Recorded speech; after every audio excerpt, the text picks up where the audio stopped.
Rubble, Rebar and Resilience by Cheryl-Ann Webster. The clouds part to reveal a land draped in blue tarps, like teardrops on the earth. Will my heart break? So many families displaced. My thoughts are interrupted by applause for a safe landing. We are here. Missionaries, military, family, and us. We leave the chill of the air-conditioned plane and step into the belly of a Haitian furnace. My breath is smothered. My heart races. I must remain calm. Breathe. Breathe. Lines form out of the bustling crowd, and one by one our passports are stamped. The crowd quickly regroups as we reach for misshapen luggage, boxes and bags, all filled with good intentions. We weave around piles of rubble and potholes in the road to reach the guest house gates. Beep beep! An armed guard grants us entry. A home-cooked meal, a cultural seminar, and a good night's sleep. I have no sense of time, but I awake energized. The sun has risen. I take a rooftop view. Razor wire rims garden walls. Rubble and voids replace homes. Lush green vegetation hem the horizon. Everything is tinged with the sun's rays. Rebar pointing in all directions, like souls raising their hands to the heavens. Homes and businesses shaken and crumbled. Tents and tarps fill the parks and line the roads. I feel overwhelmed by the devastation. I feel helpless to see the sledgehammers and shovels cleaning up inch by inch. Where are the bulldozers? Where are the Mack trucks? 6 months since the earth shook, and yet remnants of schools, churches, and even Parliament lay untouched and unusable. The dust and tears fill my eyes. I rub them and refocus. I see resilience. Resilience! It has been there all along. I just couldn't see it before. Men with briefcases leave their tents and head to work. Children dancing on makeshift patios in their new canvas city. Women busy doing laundry and braiding their hair by the roadside. And vendors taking the time to artistically display their wares under the shade of a bright, colourful umbrella. My heart doesn't just become lighter, it becomes stronger. I see the resilience of the Haitian people in the foreground, and the rubble and the rebar have become the backdrop.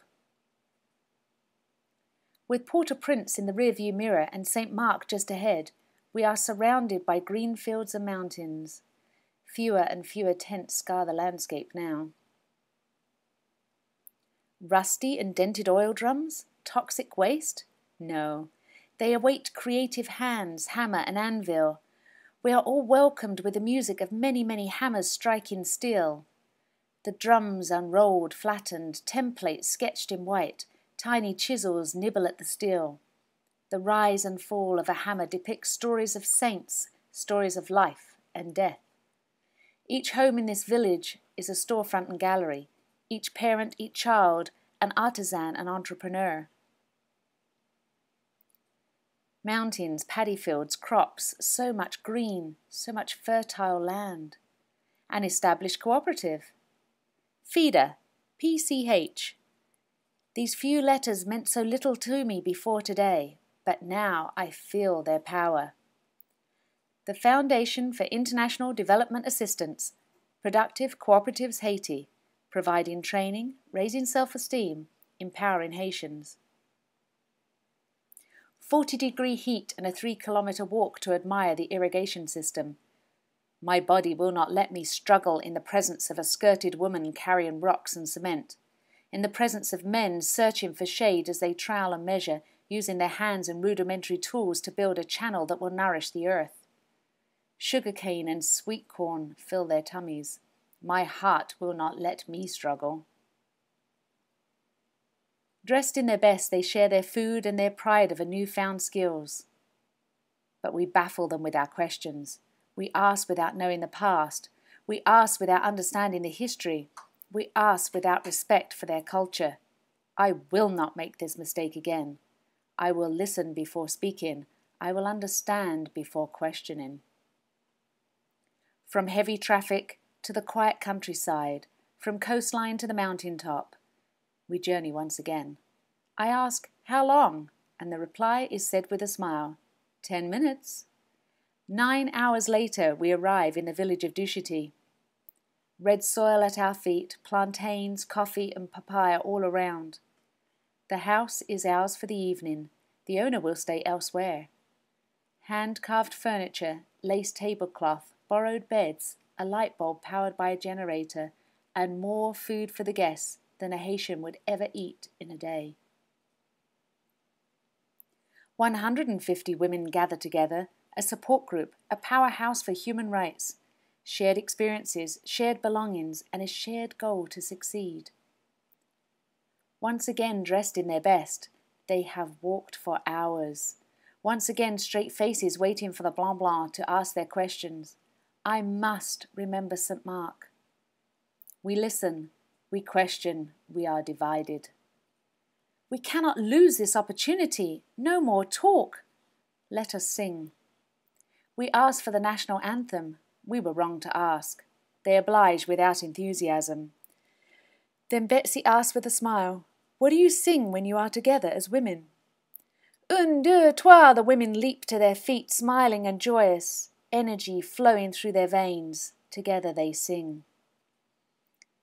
I did not know the words, I did not know the meaning, but my body swayed as my tears of joy fell. The singing continued and the women laughed, and the few men listening said, "Oi, oi, oi." Without realizing, I too was singing. Without realizing, I too was dancing. Blanc blanc no more. We were no longer divided, no longer them and us. No more questions, just shared experiences. I didn't want this day to end. As the tears dried on my cheeks and the laughter of the women subsided, we talked. We talked investment opportunities. We talked about their desire for literacy training. We talked about their determination to become a cooperative. The sun was low in the sky, but I had one more request. I had no Creole to express myself, so I spoke from the heart and through my eyes, and my request was granted. With appreciative laughter all around, this blanc blanc was walking with a brick balanced on her head. We have begun to build a relationship. We have laid the foundation of trust, and for our efforts we were embraced. Until next time, oh God willing, our commonplace goodbyes were not commonplace for me. I will be back. I will dance. I will sing. And now I know the words. We are women and we are strong. The men in our homes don't know that. We are women and we are strong. The men of Haiti do not know that. We are women and we are strong. The government of Haiti does not know that. We are women and we are strong.